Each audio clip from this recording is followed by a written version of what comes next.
ሰላም ሰላም የተወደዳችሁ እግዚአብሔር ቤተሰቦች ካቶሊካውያን መልካም ፈቃድ ያላችሁ ሁሉ በያላችሁበት የጌታ ጸጋ በረከት ሁሉ ይብዛላችሁ። ይህ እንግዲህ የቃል ውበት የተሰኘው የዩቲዩብ ገጻችን ነው። እግዚአብሔርን ቃል ውበት እንድንመለከትና ለመንፈሳዊ ለዕለት ተዕለት ህይወታችን እግዚአብሔርን ቃል ሳምንታዊ ማስተንተኛ የምናደርግበት ነው። ከቃሉ ጋር የበለጠ እንድንዋደድ እንድንቀራረብ ግንዳችን ክርስቶስ ነውና እኛም ከግንዳችን ጋር ተጣብቀን ቅርንጫፍ ሆነን ፍሬ ማፍራት እንድንችል በእግዚአብሔር ቃል ላይ አረፍ ብለን የምናስተነትንበት የዩቲዩብ ገጽ ነው። ታዲያ እንግዲህ አሁን ያለንበትም ወቅት የዐቢይ ጾም ወቅት ስለሆነ እንግዲህ የዐቢይ ጾም የመጀመሪያው ሳምንት ጾመ ሕርቃል የምንለው ለነገስታቶች፣ ለአገር መሪዎች እንዲሁም ለአገር ሰላም የምንጸልይበት የጾም ጊዜ ነው። እንግዲህ ያንን የመጀመሪያውን ሳምንት አጠናቀን ምክንያቱም ሰንበቱ ሰንበት ዘወረደ በሚለው ከላይ ከወረደው በቀር ወደ ሰማይ የወጣ ማንም የለምና እያለ ጌታ ኢየሱስ በዮሐንስ ወንጌል የተናገረውን ሐሳብ ወስደን ሰንበቱን እንዳለ ሰንበት ዘወረደ ብለን ባለፈው ሳምንት የማስተንተኛ ሐሳብ አድርገናል።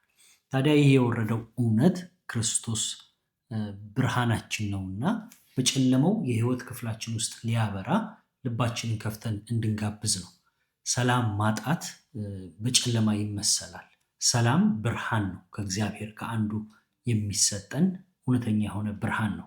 የክርስቶስ ብርሃን ወገግታው አንዱ ሰላም ነውና ነው።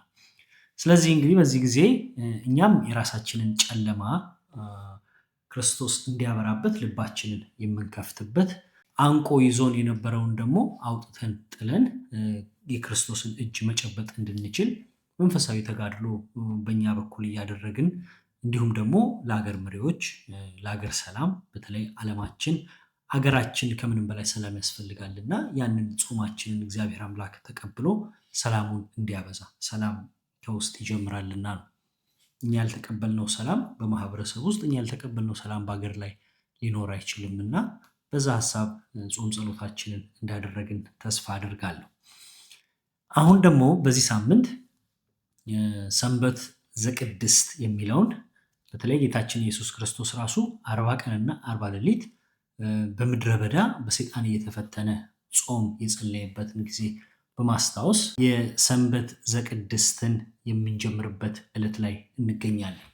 ታዲያ በዚህ ሳምንት እንድናስተነትን ደግሞ ቤተክርስቲያን የምትጋብዘን የመጽሐፍ ቅዱስ ክፍል ከማቴዎስ ወንጌል ምዕራፍ 6 ከቁጥር 16 እስከ 24 ያለውን የእግዚአብሔር ቃል ላይ እንድናስተነትን ነው።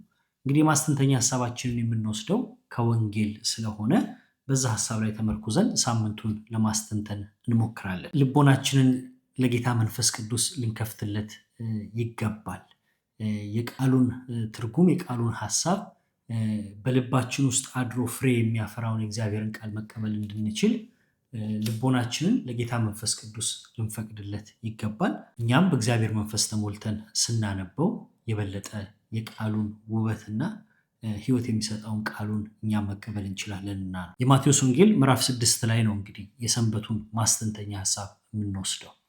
እንግዲህ ሰንበት ዘቅድስት የሚለው አንዱ ቅዱስ የሆነ እግዚአብሔር አምላክ ነው እና ሕይወት ሰጪ የሆነ ይህ ቅዱስ የሆነ አምላክ በስውር የምናደርገውን በስውር የምንሰራውን ሁሉ አይቶ በግልጥ የሚከፍለን ነው እና ልንገዛለት ተግባራችንን ሁሉ ለሱ ልንፈጽምለት ይገባል በዚህ ሳምንት ውስጥ የሚለው ሐሳብ ነው። የሚያስችለን ጸጋ የሚሰጠን ራሱ እግዚአብሔር አምላካችን በስውር የምናደርገውን ነገር የሚያውቅ አምላክ ስለሆነ እንደ ግብዞች እንደ ፈሪሳውያን ሳይሆን ነገር ግን እግዚአብሔርን የሚያስደስት እውነተኛ ጾም ጾመን ቅዱስ የሆነው አምላክ ደግሞ እኛንም እንዲቀድሰን ራሳችንን ዝግጁ የምናደርግበት ሳምንት ነው ይህ ሳምንት። ስለዚህ እንግዲህ የማቴዎስ ወንጌል ምዕራፍ 6 ላይ ነው የምንገኘው። ይሄ እንግዲህ የማቴዎስ ወንጌል የመጀመሪያው ክፍል ነው። ምክንያቱም የክርስቶስን የዘር ሐረግ ካብራራ በኋላ የክርስቶስን የውልደት ሁኔታ ከነገረን በኋላ ላይም ኢየሱስ ክርስቶስ በዮርዳኖስ ወንዝ ከተጠመቀ በኋላ ያለውን አገልግሎቱን በግልጽ ከጀመረበት ጊዜ ያለውን የሚጀምር ነው። ምዕራፍ 5 ላይ ከምዕራፍ 5 እስከ ምዕራፍ 7 ያለው የተራራው ላይ ስብከት እያልን እንጠራዋለን። ኢየሱስ በተራራ ሆኖ ያስተማረው ትምህርት ነው። እና ስብከት ነው፣ ትምህርት ነው፣ መመሪያ ነው፣ የህይወት ቃል ነው። ክርስቶስ በግልጽ ነው በእነዚህ የመጽሐፍ ቅዱስ ክፍሎች ላይ የሚናገረው። ኢየሱስ አዲሱ ሙሴ እንደሆነ፣ ሙሴ በተራራ ላይ ሆኖ የእግዚአብሔርን ቃል እንደተቀበለ፣ እንዲሁ ደግሞ ጌታ ኢየሱስ የህይወት ቃል የሆነውን በተራራ ላይ ሆኖ ህዝቦቹን ይዞ ወጥቶ ሲሰጣቸው እንመለከታለን። በማቴዎስ ወንጌል ውስጥ ጌታ ኢየሱስ አዲሱ ሙሴ ነው። ሙሴ እስራኤላውያንን ከግብፅ ባርነት ነፃ እንዳወጣቸው እኛም ከዕለት ተዕለታዊ የኃጢአት ግዞት ነፃ እንድንወጣ የሚያደርገን እንዲሁም ከትልቁ የሰይጣን እስራት ከሞት ያላቀቀን በቀራንዮ ደሙን ባፈሰሰ ጊዜ እሱ ነውና እውነተኛው ጸአታችን መውጣታችን ማለት ነው፣ መውጫችን ፋሲካችን ጌታ ኢየሱስ ክርስቶስ መሆኑን ማቴዎስ በወንጌሉ በተለያየ አጋጣሚዎች ውስጥ ይነግረናል። ይህንንም ካብራራበትና ከገለጸበት መንገድ አንዱ ጌታችን ኢየሱስ ክርስቶስ በዚህ በተራራ ላይ ስብከት ያስተማረው ትምህርት ነው። በመንፈስ ድሃ የሆኑ ብፁዓን ናቸው እያለ በማቴዎስ ወንጌል ምዕራፍ 5 ቁጥር 1 ላይ የሚጀምረው ትምህርት ነው። ታዲያ በምዕራፍ 6 ላይ በሁለተኛው ክፍል ልንለው እንችላለን፣ በተራራ ላይ ስብከት ጌታ ኢየሱስ ስለ ምጽዋት፣ ስለ ጸሎት እና ስለ ጾም ያስተምራል። አሁን የምንወስደው ክፍልም ከዚህ ከቁጥር 16 ጀምሮ ስለ ጾም ያለውን ጌታ ኢየሱስ የሚያስተምረውን ትምህርት ነው የምንወስደው። ልባችንን ለእግዚአብሔር ቃል እንክፈትለትና ቃሉን እናዳምጥ። የጌታችን የመድኃኒታችን የኢየሱስ ክርስቶስ ወንጌል ቅዱስ ማቴዎስ እንዳበሰረው ምዕራፍ 6 ከቁጥር 16 እስከ 24 ስትጾሙ እንደ ግብዞች አትጠውልጉ፣ ሰዎች መጾማቸውን እንዲያዩላቸው ፊታቸውን ይለውጣሉና፣ እውነት እላችኋለሁ ዋጋቸውን ተቀብለዋል። አንተ ግን ስትጾም ራስህን ተቀባ፣ ፊትህን ታጠብ፣ በስውር ላለው አባትህ እንጂ በሰዎች ዘንድ ጾመኛ ሆነህ እንዳትታይ፣ በስውር የሚያይ አባትህ ይከፍልሃልና። ብልና ዝገት በሚያጠፉት ሌቦችም ቆፍረው በሚሰርቁት በምድር ላይ ሀብትን አትሰብስቡ። ነገር ግን ብልና ዝገት በማያጠፉት ሌቦችም ቆፍረው በማይሰርቁበት በሰማይ ሀብትን ሰብስቡ። ሀብትህ ባለበት ልብህም በዚያ ይሆናልና። ዓይን የሰውነት መብራት ናት። ስለዚህ ዓይንህ ጤናማ ከሆነች ሰውነትህ ሁሉ የበራ ይሆናል። ዓይንህ የታመመች ከሆነች ግን ሰውነትህ ሁሉ የጨለመ ይሆናል። እንግዲህ በአንተ ያለው ብርሃን ጨለማ ከሆነ ጨለማው እንዴት የበረታ ይሆን? ሁለት ጌቶችን ማገልገል የሚችል ማንም የለም። አንዱን ጠልቶ ሌላውን ይወዳል፣ ወይም ወደ አንዱ ይጠጋል ሌላውን ይንቃል። ለእግዚአብሔርና ለገንዘብ መገዛት አትችሉም። የክርስቶስ ቃል ነው። ክርስቶስ ሆይ ምስጋና ላንተ ይሁን። እንግዲህ የዚህ ሳምንት የማስተንተኛ ሐሳባችን ይህ ነው። ጌታ ኢየሱስ በግልጽ ነው የሚነግረን ስንጾም እንዴት መሆን እንዳለበት። እንግዲህ እንዲሁ በቃል መናገር ብቻ ሳይሆን ጌታ ኢየሱስ 40 ቀንና 40 ሌሊት በምድረ በዳ በዲያብሎስ እየተፈተነ እንደቆየ በሉቃስ ወንጌል ምዕራፍ 4ም በማቴዎስ ወንጌል ምዕራፍ 4ም ቀደም ብለን ልናገኘው እንችላለን። ከተጠመቀ በኋላ መንፈስ ጌታ ኢየሱስን ወደ ምድረ በዳ ይመራዋል። እንግዲህ ምድረ በዳ የሚለው ሐሳብ ሕይወት የሌለበት ስፍራ ነው። ምድረ በዳ የሚለው ሐሳብ ውስጥ የፈተና የመፈተን ስፍራ ተደርጎ ይጠቀሳል። እስራኤላውያን በምድረ በዳ 40 ዓመታትን ነው ወደ ተስፋይቱ ምድር ከመግባታቸው በፊት ያሳለፉት። ከግብፅ ባርነት ነፃ ከወጡ በኋላ ምናልባት በዛም ጊዜም ብናስበው ከሳምንት የማይበልጥ የእግር መንገድ ጉዞ ሆኖ ሳለ 40 ዓመታትን ሙሉ ፈጅተዋል በምድረ በዳ። 40 የሚለው ሐሳብ ራሱ ከፈተና ጋር ከመፈተን ጋር አብሮ የሚገናኝ ነው በመጽሐፍ ቅዱስ ውስጥ። እንግዲህ ለእግዚአብሔር ታዛዥ አልነበሩምና በመንገዳቸው ሁሉ የቀደመውን የባርነት ሕይወት ይናፍቁ ነበር። እግዚአብሔር እየመገበ ቢወስዳቸው መና ከሰማይን እያወረደ ከዓለት ላይ ውሃን እያፈለቀ ቢያጠጣቸውም የግብፅን ሽንኩርት ይናፍቁ ነበር። የኋላው ማንነታቸው ይጎትታቸው ነበርና በሚያስፈልገው ፍጥነት ወደፊት መራመድን አልቻሉ። ስለዚህ 40 ዓመት ሙሉ በምድረ በዳ እየተፈተኑ በምድረ በዳ አሳልፈው ነው የሚደርሱት። ይሄ እንግዲህ ምን ማለት ነው? የእግዚአብሔር የሆነ ነገር ውድ ነገር ነው። ለምንድን ነው የምንጾመው? ለምንድን ነው ይሄ ሁሉ ራስን ማዋረድ፣ መንገላታት፣ ይሄ ሁሉ መስዋዕትነት የሚያስፈልገው ብለን ልንጠይቅ እንችላለን። ትክክለኛ ጥያቄ ነው። ለምንድን ነው ነገሮች አልጋ በአልጋ የማይሆኑልን?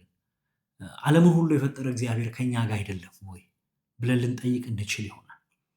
ነገር ግን እግዚአብሔርን ማግኘት፣ ከእግዚአብሔር ጋር መኖር ከብዙ አማራጮች መካከል አንዱ አይደለም።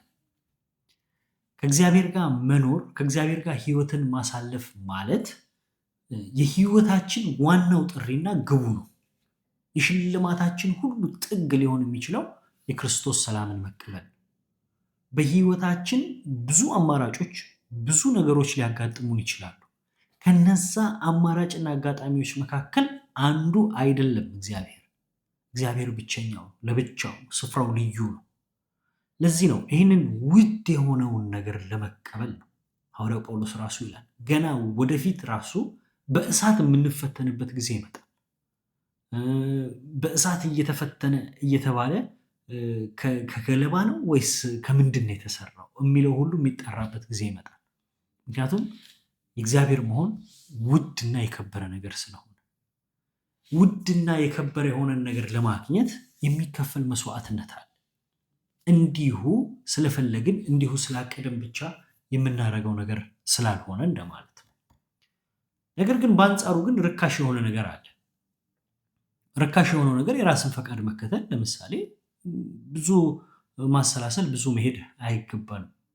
ምክንያቱም የምንፈልገውን የምናስበውን ለጊዜው ያስደስተናል የምናስበውን ነገር ለመከተል ብዙ ማውጣት ብዙ ማውረድ አይጠበቅብንም። ወደ ውስጥ ራሳችንን ተመልክተን ልባችንን ተመልክተን የምናከናውነው ነገር ስለሆነ፣ ለምሳሌ ርካሽ የሆነ ነገር ኃጢአት ርካሽ ነው። በኃጢአት ህይወት ውስጥ ለመቆየት በኃጢአት ህይወት ውስጥ ለመኖር ብዙ ማሰላሰል አይገባል። በተለይ አሁን ባለንበት ዘመን ይዘን በምንዞረው ስልካችን ውስጥ ራሱ ብዙ አስነዋሪ አስከፊ የሆኑ ነገሮችንም ልናደርግ ወይም ለማግኘት እንችላለን። ስለዚህ ርካሽ የሆነ ነገር የጨለማ ህይወት ነው። ርካሽ የሆነ ነገር የባርነት የሰይጣን ህይወት ነው። ርካሽ የሆነ ነገር ህይወትን ቁሳዊ በሆነ ነገር ላይ መመስረት ነው። የእግዚአብሔር የሆነው ነገር ግን ውድ የሆነ ነገር ስለሆነ ያንን ውድ የሆነን ነገር እንዳንይዝ፣ ውድ በሆነው ነገር ከብረን እንዳንኖር ሊጎትተንና ሊያስቀረን በጨለማ ውስጥ ሊዘፍቀን የሚፈልግ ኃይል ስላለ ትግላችን ሐዋርያው ጳውሎስ እንደሚል ከመንፈስ ጋር ነው፣ ከጨለማው መንፈስ ጋር፣ ጨለማ ከሚሰሩ ከሚመላለሱ ጋር እና ከስጋና ከደም ብቻ ሳይሆን ከመንፈስ ጋር ነው የምንዋጋው። ለዚህ ግን ኦልሬዲ ድል የተደረገ ውጊያ ነው። ክርስቶስ ኦልሬዲ ዲያብሎስን ድል አድርጎታል። ከተሸነፈ ጠላት ጋር ነው የምንዋጋው። ከኛ የሚጠበቅብን በክርስቶስ ጎን መቆም ብቻ ነው፣ ከአሸናፊው ጎን መቆም። ይህንን ነገርም ክርስቶስ በህይወት ኖሮ አሳይቶናል። በምድረ በዳ በዲያብሎስ ይፈተን በነበረበት ጊዜ 40 ቀንና 40 ሌሊት እስራኤላውያኖችን በምድረ በዳ እንደተፈተኑት ጌታ ኢየሱስም ተፈትኗል። ምክንያቱም በምግብ እስራኤላውያን ተፈትነው ነበር፣ ያጉረመርሙ ነበር በምግብ። እስራኤላውያን እግዚአብሔርን ይፈታተኑት ነበር፣ አምላካቸውን ትተው ለሌላ ለጣዖት ሰግደዋል። እነዚህን ታላላቅ የሆኑ ኃጢአቶችን ጌታ ኢየሱስ እንዲፈጽማቸው ዲያብሎስ ፈትኖታል።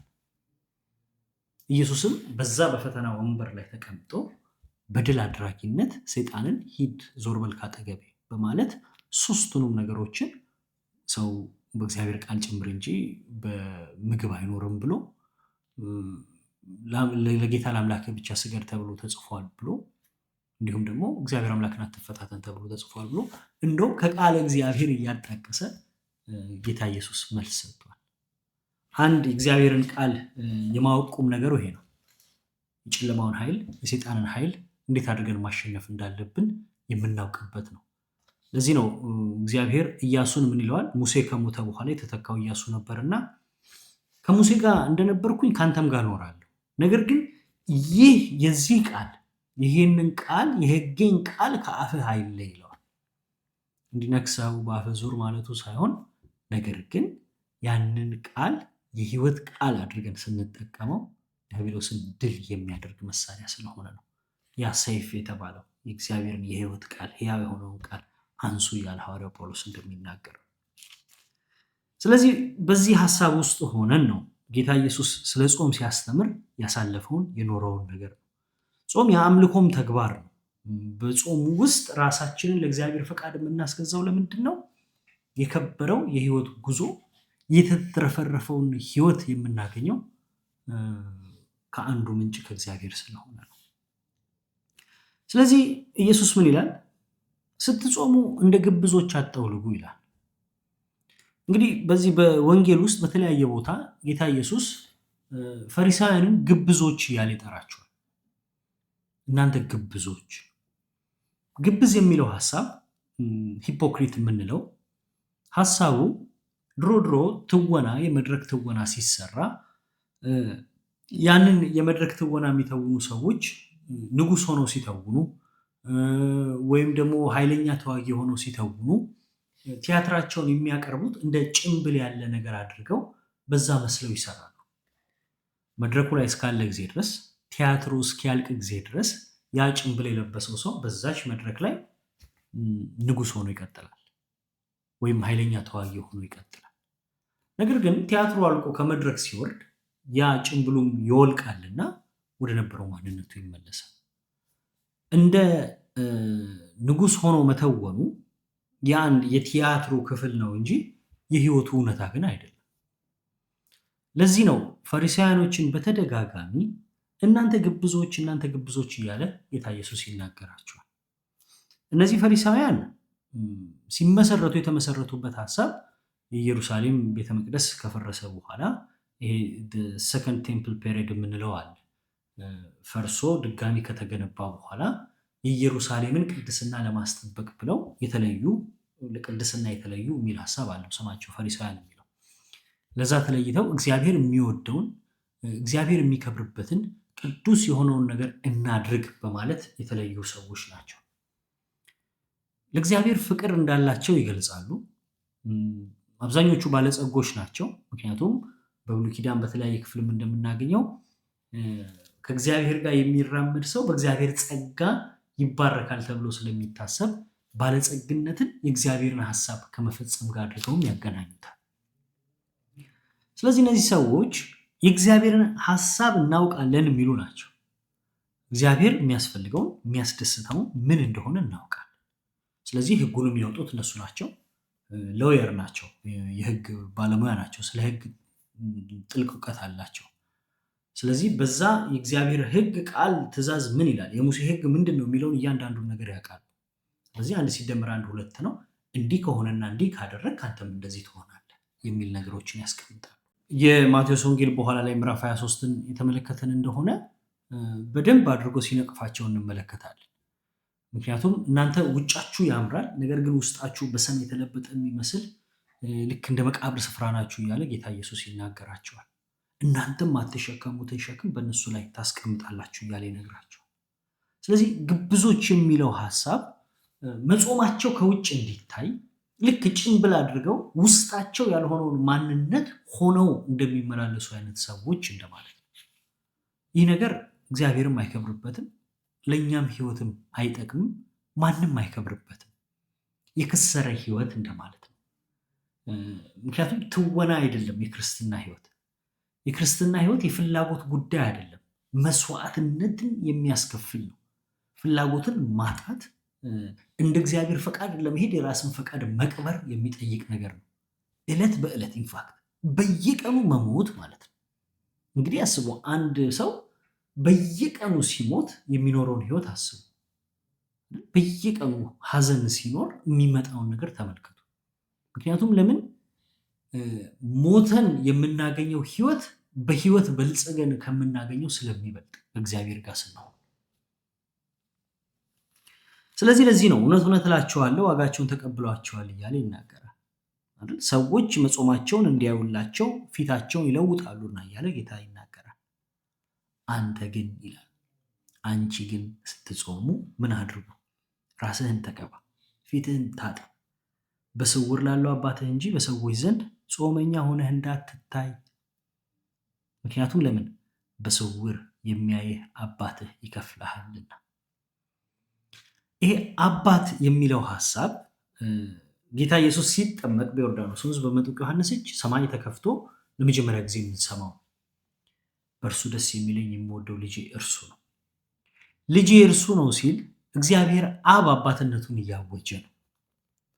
በኋላም ዲያብሎስ ጌታ ኢየሱስን ሲፈትነው የመጀመሪያው የፈተናው ጥያቄ አንተ የእግዚአብሔር ልጅ ከሆንክ ብሎ ነው የሚፈትነው።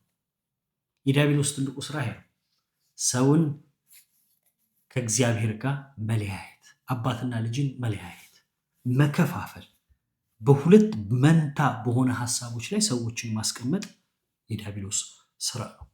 ህብረት፣ አንድነት፣ ፍቅርማ ያ የመንፈስ ቅዱስ ስራ። ስለዚህ በስውር የሚያይ አባት ይከፍልሃል። ጾማችን ለእግዚአብሔር ነው፣ ጾማችን ለሰው አይደለም። ምክንያቱም የጾሙ ሀሳብ የራስን ፍላጎት ለመሙላት አይደለም። እኛ ወደ እግዚአብሔር የምንሄደው የኛ ኢፈርት ጥረት አይደለም። ወደኛ ዘወትር የሚመጣውን ከስትንፋሳችን በላይ ቅርብ የሆነውን እግዚአብሔርን መቀበል፣ ጸጋው በእኛ ላይ ያላቋረጠውን፣ ፈቃዱ ምህረቱ በእኛ ላይ ያላቋረጠውን ለእግዚአብሔር ምህረት ራሳችንን መክፈት ነው። የምንጓዘው ነገር የለም፣ ፈቃድን በእግዚአብሔር ፈቃድ ማስገዛት ስለሆነ ነው። ስለዚህ ሁለት ነገሮችን ከዛ በኋላ ያስቀምጣል። የመጀመሪያው ሀሳብ ለመኖር የሚያስፈልጉን ቤዚክ የሆኑ መሰረታዊ የሆኑ ነገሮችን ነው። ስለነሱ ነገሮች ያወራል። ሁለተኛ ደግሞ ስለ ገንዘብ፣ ስለ ሀብት ያወራል። ትልቁና ዋናው ሀሳብ እንደ ማስተንተኛ ሀሳብ አድርገን በዚህ ሳምንት ልንወስድ የሚገባው በሳምንቱ ቀናቶች ውስጥ እንድናስተነትን የሚገባው ይህን ብሎ ሀሳብ ይዘን በዋናነት ምንድን ነው? ሀብትህ ባለበት ልብህም በዚያ ይሆናልና የሚለውን ቃል ልባችን ባለበት ያ የሀብታችን ማሳያ ነው። ሀብት ሲባል ቁሳዊ የሆነ ወይ መሰረታዊ የሆነ ነገር ብቻ አይደለም። ሀብት ስንል የምንጓጓለት ነው። ሀብት ስንል አለን ብለን የምንመካበት እንደማለት ነው። እንግዲህ የሚጸልይ ሰው ራሱን ለእግዚአብሔር ፈቃድ ለማስገዛት የተዘጋጀ ሰው ነው። በሌላ አባባል ምን ማለት ነው? የሚጸልይ ሰው ትሁት ነው። የሚጸልይ ሰው በመንፈስ ድሃ የሆነ ነው። ምክንያቱም ለምን? በህይወቱ እየተከናወነለት ያለው ጸጋ በረከት ሁሉ ከራሱ ችሎታ ሳይሆን ከእግዚአብሔር በረከት የተቀበለው እንደሆነ የሚረዳ ነው።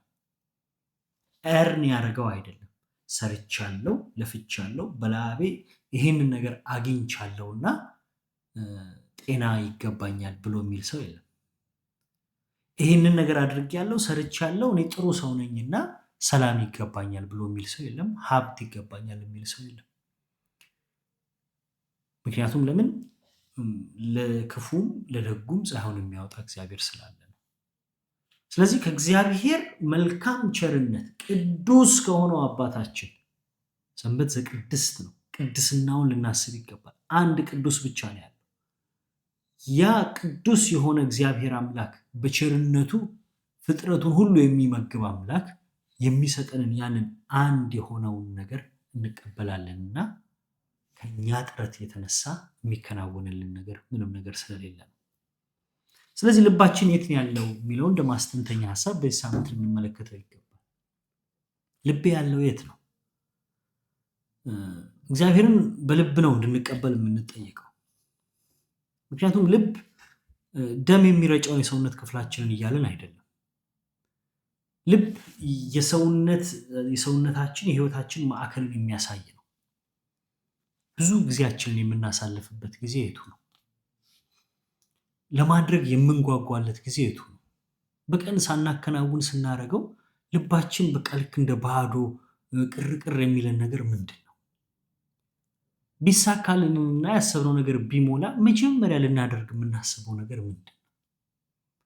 ያኔ ልባችን ያረፈበትን ቦታ ያሳያል። ቢሆንና ቢሳካልንና ልናደርግ ያሰብነው ነገር አሁን ህይወታችንን የሚቆጣጠረው ነገር ነው። በቀን ውስጥ የምንጓጓለት ነገር አሁን ህይወታችንን የሚቆጣጠረው ነገር ነው። ታዲያ በዚህ በምናስበውና ባቀድነው ነገር ውስጥ የእግዚአብሔር ቦታ የቱ ጋር ነው? የእግዚአብሔር ሐሳብ በህይወቴ ውስጥ የቱ ጋር ነው ያለው? ኢየሱስ ቦታው በእኔ ህይወት ውስጥ ስንት ፐርሰንት ነው?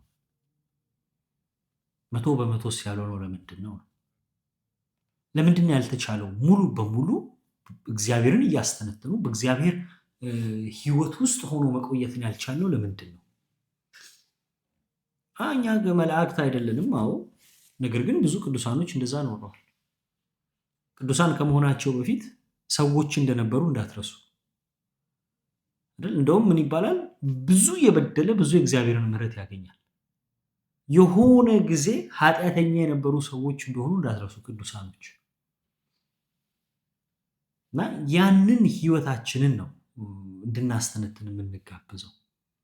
የምንጾምበት የህይወት ክፍላችን ልናስገዛው ልንገራው የሚፈልገው የህይወት ክፍላችን የቱ ነው? ከክርስቶስ ውጪ የነገሰበት በእኔ ህይወት ውስጥ ካለ፣ ከክርስቶስ ውጪ ህይወቴን እየተቆጣጠረው ነገር ካለ ራሴን ባዶ አድርጌ የምደፋበት ጊዜ ነው። ሳንበላ ስንውል ሆዳችን ባዶ ይሆናል፣ ይርበናል፣ ይጮሃል ሆዳችን። ልክ እንደዛም በልቤ ውስጥ በእኔ ማንነት ውስጥ እግዚአብሔርን ያልነገሰበት የህይወት ክፍል ካለ ልክ እንደዛ ባዶ ላደርገው ይገባል። በኋላ እግዚአብሔር መንፈስ እንዲሞላው እንደማለት ነው። የለመለመ ማንነት ከኔ ህይወት ውስጥ እንዲነሳ ነው። ስለዚህ አይን የሰውነት መብራት ናት። ስለዚህ አይንህ ጤናማ ከሆነች ሰውነቱ ሁሉ የበራ ይሆናል። ይህ ግልጽ አማርኛ ነው። ልባችን ውስጥ ክርስቶስ ከነገሰ በመላው ማንነቴ ህዋሴ ውስጥ የሚሰራጨው ሁሉ እግዚአብሔር ቃል እግዚአብሔር መንፈስ ይሆናል። የተበረዘ ነገር አይኖረው። ጨለማ ከብርሃን ጋር አብሮ ሊኖር አይችልም። ሁለት ነገር በአንዴ ልንሆን አንችልም። ትሁትና ትዕቢተኛ ልንሆን አንችልም። ወይ ትሁት ነን ወይ ትዕቢተኛ ነን። ወይ በብርሃን ነው የምንኖረው ወይ በጨለማ ነው የምንኖረው። ምርጫው አይደለም። ወይ በእግዚአብሔር ፈቃድ ነው የምኖረው ወይ በራሴ ፈቃድ ነው የምኖረው። ተጋድሎ የምናደርገው ለዚህ ነው። ምክንያቱም ለምን ላይፍ አባንዳንት የተትረፈረፈ ህይወትን ለመቀበል ሁለት ጌቶችን ማገልገል አይቻልም። ትዝ ይላችኋል፣ እነዚህ ፈሪሳውያን ኢየሱስን ሊፈትኑት መጥተው ሳንቲም አሳይተውት ግብር ለቄሳር መክፈል ይገባል ወይስ አይገባንም ብለው በጠየቁት ጊዜ ኢየሱስ ምን አለ? የቄሳርን ለቄሳር እግዚአብሔርን ለእግዚአብሔር አለ። ኢየሱስን እንግዲህ ወጥመድ ውስጥ ሊከቱት ነው። ኖ ግብር መክፈል የለባችሁም ካለ የሮማ ወታደሮች መጥተው ሊያስሩት፣ ግብር መክፈል አለባችሁ ካለ ደግሞ አይሁዳዊ ነኝ እያለ ለሮማውያን ግብር እንድንከፍል ይጠይቃል ብለው ህዝቡን በሱ ላይ ያስነሱበት ነበር ሀሳባቸው። ኢየሱስ ግን ምን አለ? በዛ በሳንቲሙ ላይ ያለው ምስል የማን ነው? የቄሳር። ምስል የሚለውን ሀሳብ እናስታውስ። ገና ፍጥረት መጀመሪያ ላይ እግዚአብሔር አዳምን ሲፈጥረው ምን አለ? ሰውን በመልክና በአምሳላችን እንፍጠር። ነፍሳችን ላይ የታተመው ማህተም የእግዚአብሔር ማህተም ነው፣ እንድናገለግልበት የተሰጠን እንደማለት ነው። የነፍሳችን ማህተም የሚለው አይደል? እቃ እንኳን ሲገዛ አሁን ሜዲን ቻይና ሜዲን አሜሪካ ይባላል። ያ ስሪቱን የሚያሳየው ነገር ነው። ማኑፋክቸርድ የሆነው የት ነው የሚለውትን ነገሮችን ያሳያል። ልክ እንደዛ ሁሉ የነፍሳችን ማህተም እግዚአብሔር እስትንፋስ የወጣች ነችና አንድ እቃ ቢበላሽብን አሁን የምንሄደው ማኒፋክቸርድ ያደረገው ሰው እንዴት መስተካከል እንዳለበት ያውቃል፣ ያክመዋል፣ ያርመዋል። እጄ ላይ ያለውን ስልክ ከኔ የበለጠ ማኒፋክቸር ያደረጉት ሰዎች እንዴት መጠቀም እንዳለብኝ፣ ምን መሆን እንዳለበት፣ ምን ባደርገው ረጅም ጊዜ ልጠቀምበት እንደሚችል፣ ምን አይነት ነገሮችን እነዚህ ፊውቸሮችን አክሰሰሪዎችን ምን እንዳሉ በስፋት ጠልቅቀው ያውቃሉ። እግዚአብሔርም እኛን ሲያውቀን እንደዛ ነው፣ ፈጣሪያችን ስለሆነ አይደል? አንዳንዴ የሚገፋንም ለዛ ነው። ምክንያቱም አቅማችንን ስለሚያውቅ፣ በእኛ ሊከናወን የሚችለውን ነገር ስለሚያውቅ። ነገር ግን ሰይጣን ይሸውደናል። ሰይጣን መጥቶ ጌታ ሊሆንብን ይሞክራል፣ በገንዘብ በሀብት፣ እዚህ ወንጌል ላይ እንደምታገኙት። ለዚህ ነው ለሁለት ነገር ጌታ መሆን አይቻልም። ስለዚህ በዚህ ሳምንት ልቦናችንን እንመርምረው። ዲያብሎስ ዘወትር አለ ከአባታችን ሊለየን፣ ከእግዚአብሔር ሊነጥለን የሚፈልግ ዲያብሎስ አለ። እያባበለ በተለያየ ነገር ሊገዛን የሚፈልግ አለ። ነገር ግን እግዚአብሔር አምላካችን ቅዱስ ነው። ለቅድስና የተጠራን ሰዎች ነን። የተትረፈረፈ ህይወት እንድንኖር የተጠራን ሰዎች ነን። ጊዜ እንውሰድ፣ አረፍ እንበል።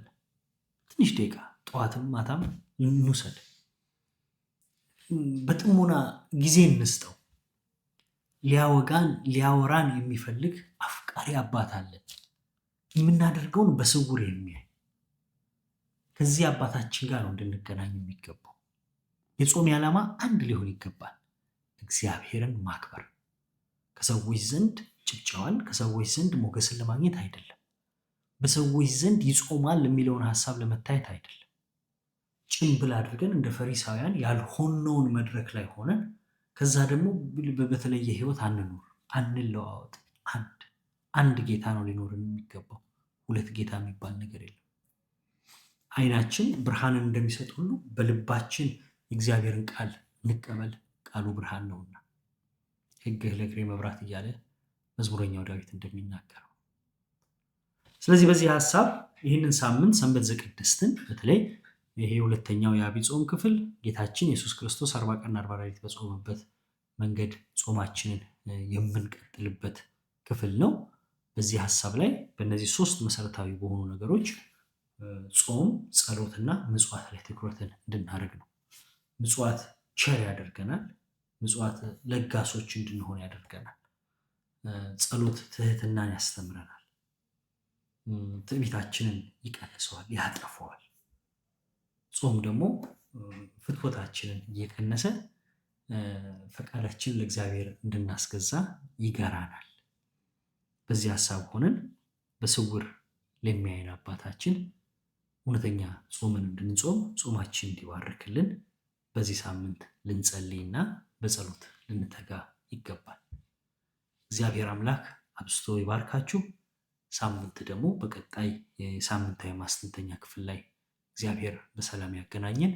የሰማነውን ለእኔም ለእናንተም እግዚአብሔር አምላካችን ይባርክልን። እግዚአብሔር አምላክ አብዝቶ ይባርካችሁ። በስመ አብ ወወልድ ወመንፈስ ቅዱስ አሐዱ አምላክ አሜን።